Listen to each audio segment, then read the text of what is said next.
outra questão que vale a pena a gente destacar estruturalmente no nosso noticiário, que me chamou a atenção, olhando esses dias, o noticiário, é algo que tinha desaparecido nas últimas 3 décadas, nos últimos 30 anos. Promoção de generais para 4 estrelas, general de exército, 4 estrelas. General de brigada, divisão e exército, né? 2, 3, 4 estrelas. Isso era um assunto que tinha desaparecido nos últimos 30 anos do noticiário. Ele era importante, essa assunto apareceu no noticiário durante o regime militar. Por exemplo, quando o Geisel fez de tudo para dar 4 estrelas ao Figueiredo para ele ser candidato do regime no colégio eleitoral e ser presidente da República a partir de 15 de março de 1979. O Figueiredo chegou a dar carona em vários generais. Carona é quando você tem os mais velhos, você dá uma carona, passa à frente na promoção. Que havia quase que uma regra não escrita, que para ser presidente da República precisava ser general de exército, ter 4 estrelas.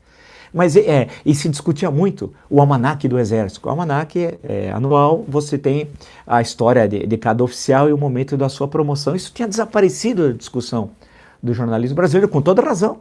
Num país democratizado, a questão da promoção nas Forças Armadas, em particular no Exército, é algo que não... Para que isso vai ser a questão do noticiário? Deve seguir as regras de cada uma das 3 armas.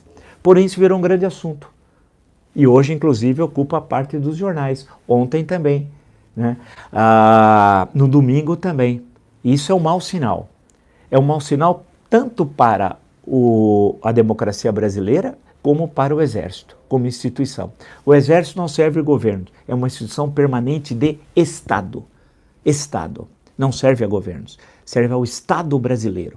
Isso precisa ficar muito claro. E não é bom para a democracia brasileira a questão da presença de militares da ativa, inclusive em funções ministeriais. Isso também não é bom.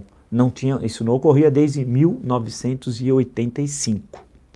Portanto, é um alerta, é ruim para os dois.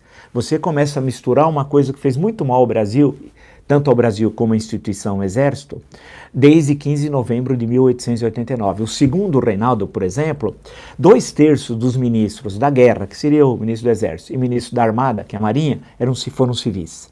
Inclusive, durante a Guerra do Paraguai, você tem ministros civis. Quem militariza a política brasileira, mistura as duas coisas, é a República.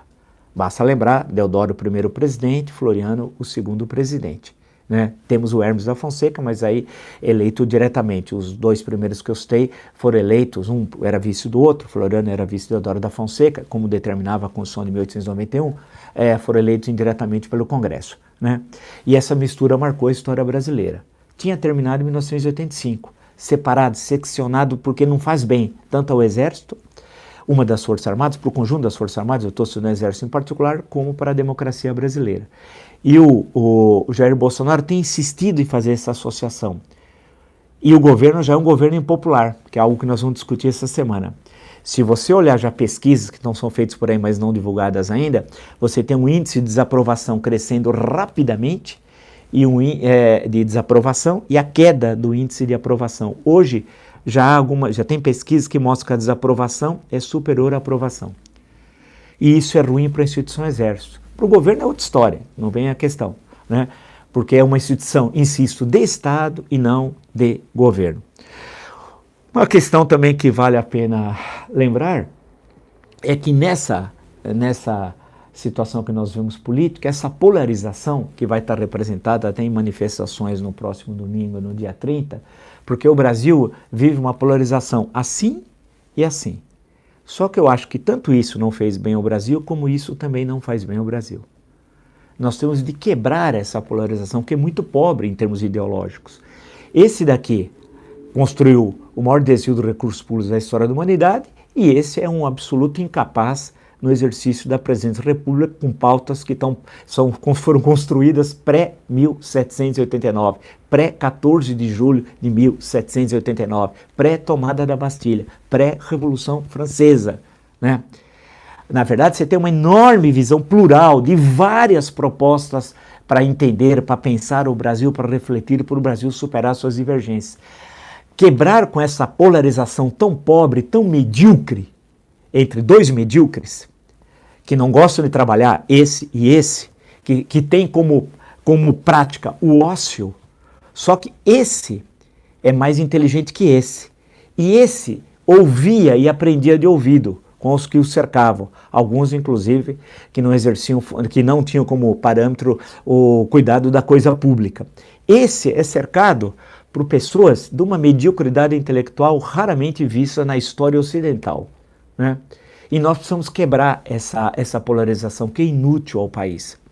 E até o momento, nesses quase 6 meses de governo, essa polarização tem sido mantida.